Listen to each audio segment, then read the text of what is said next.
amiguinha, tudo bem com você? Vamos para mais uma aula de arte e hoje nós vamos continuar nos sons da natureza. E hoje nós vamos escutar um som em especial. Você já escutou o som de um grilo?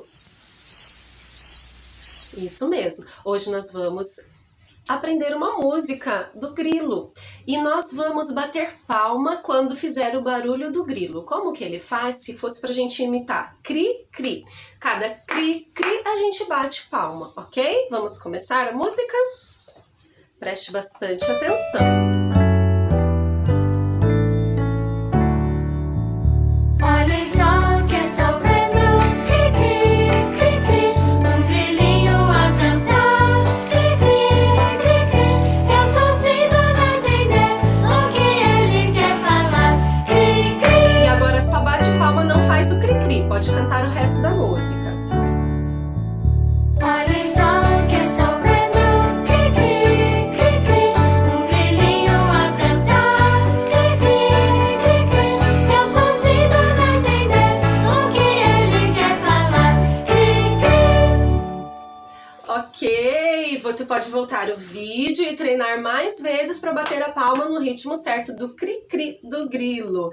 Ah, e agora você vai pegar um lápis de cor verde, vai olhar lá na página 37, tem a letra dessa música e você vai acompanhar novamente lá, cantar de novo para treinar acompanhando a letra na página 37. E com o lápis verde que eu falei para você, agora você vai procurar onde está escrito cri-cri e vai pintar com a cor verde, beleza? Procura aí. Tem na segunda linha, na terceira linha e na quinta linha. Pinta lá o cri-cri. Agora, para terminar, hoje a aula é curtinha, mas bem legal, né? Lá do ladinho você tem vários quadradinhos. Tem o grilo e tem os quadradinhos vazios. O que é para fazer aí?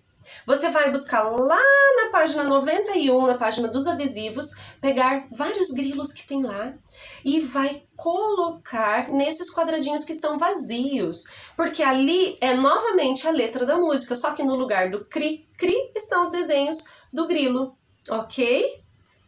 Tudo bem então? Até a próxima aula!